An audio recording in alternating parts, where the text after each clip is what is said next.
Good day. My name is Zulama Fahmi, and I'll be your examiner for today. So, can you tell me your full name, please? Yeah, my name is Fathurahiman bin Saidin.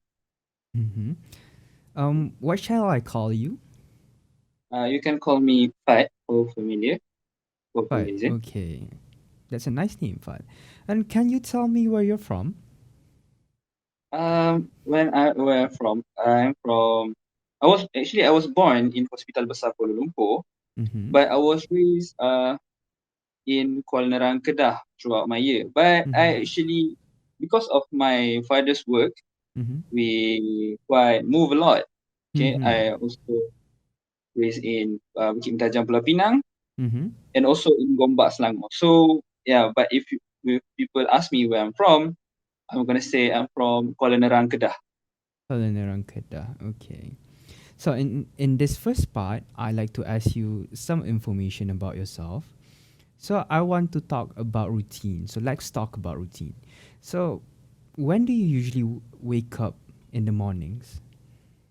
So usually, for the time, I usually wake up around 6, Mm-hmm. okay, almost every day, but depends. On a weekend, I usually lay back and wake Mm-hmm. up like around 7. Mm-hmm. But sometimes if I have a lot of works to do and much thing to do, I'm gonna wake up at 5. No, Mm-hmm. myself to prepare to get an early start for the Mm-hmm. day. So you would say that you don't really have a set time to wake up every day. Hmm. Yes, but usually Okay. it's 6. It's six. So you could say most days you will wake up at six. Yes. Okay. So do you usually have the same routine every day?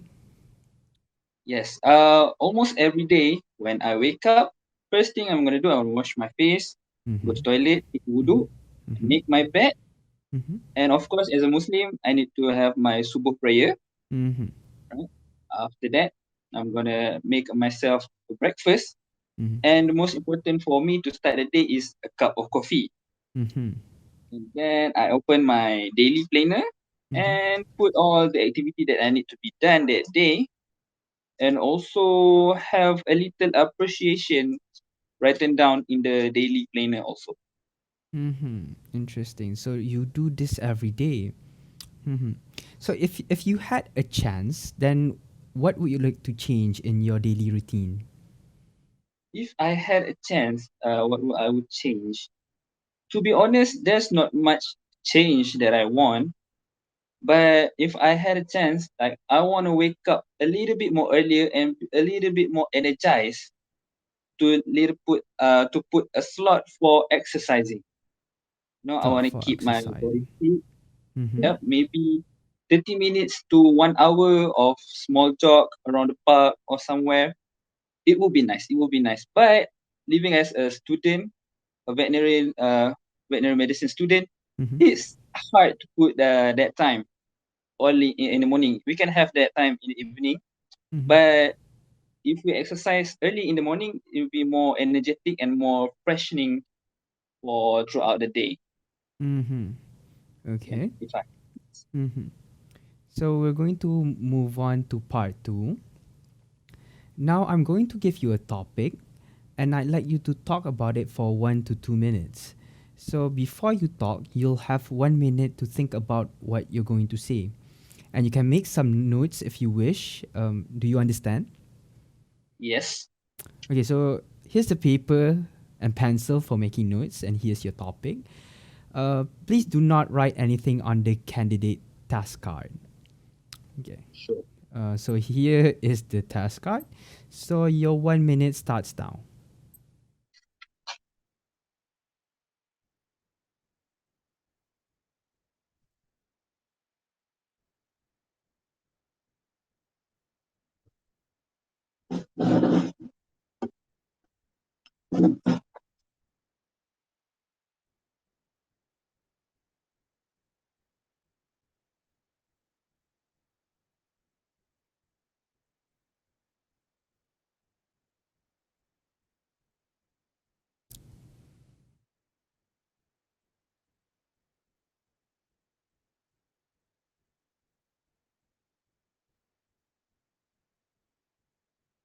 Mhm.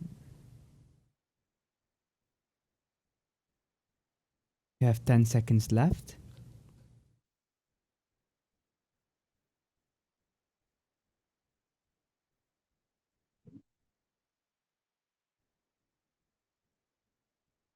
Okay, the time is up. All right, remember you have 1 to 2 minutes for this, so don't worry if I stop you. I'll tell you when the time is up. Can you start speaking now, please? Sure. Thank you. Thank you, Mr. Examiner. Right. So describe an old object that my family own that I feel important. So we have this item, that we call go bag, a go bag. So it looks like the function is like a pestle and mortar, Mm-hmm. right? But it's especially for old people like traditionally eat pinang, right? Buah pinang and sirih. So they put the sirih, the kapo, and the buah pinang inside the gobek, and then they start, making it shredding. Possibly it's like a traditional pestle and mortar. So where it came from? Actually, it was craft by my own grandfather, right? It was very beautiful as how it looks. It was a long cylinder on the bottom. At the top, there's a handle, right? And the handle was carved by his hand to make like a hornbill shape, a hornbill bird shape, right? So it was so beautiful. And then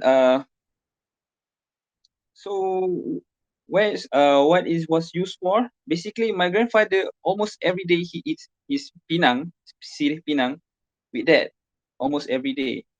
So for me, why the item is very important because my grandfather was passed away like in my very young age because I was like the youngest one in my sibling. So I spend less time with my grandpa, least time with my grandfather.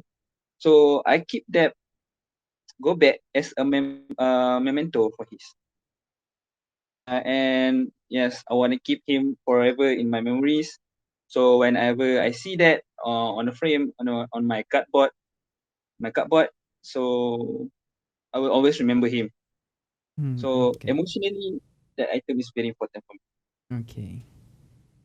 Okay, thank you for that very emotional sharing.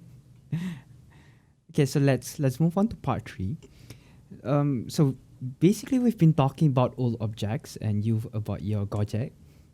And now I'd like to discuss some general questions related to this. So let's consider the attitudes towards ancient objects. Why do you think that some people like to keep old things while others don't even have any interest in doing this? So considering in emotional aspect, some people keep ancient thing because it has memory in that case of item. Okay, maybe a old picture or maybe a ring that will be passed generation to generation as a heritage. Mm-hmm. Yeah, for them it's about the memory that the the item bearer to that want to pass the memory so on and so forth. Okay, or keep a heritage. While others may not have that luxury of having a memory to put in an item. Maybe they have it on a diary, maybe they have it on their pictures or they snap it on their phone. So I can say the items the people that keep ancient things or old things because they still put the value of memory in the item. Okay. Do you think people should be discouraged from keeping old things? Why? Um, okay, in this particular question, I have a little bit split on my answer, but I'm gonna say no. They should not be discouraged. But if the item or they're keeping too much item and it takes too much space and start to disturb their whole family member, I think it should not. Okay, they should be considered a like several most important things to them and keep it that way, keep that item, and others they can discard or give it to someone else. But they should not be discouraged to keep what important to them, right? Is what important to people is different from one another, and we as say outside people for that person should respect what they love and what they are passionate in.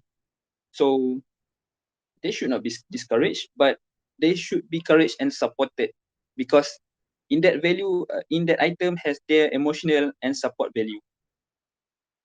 Mm-hmm. Okay. Um, in your opinion, what present day items might be interesting to archaeologists in the future? So in my opinion, present day items that would be interesting to archaeologists in the future Yes. would be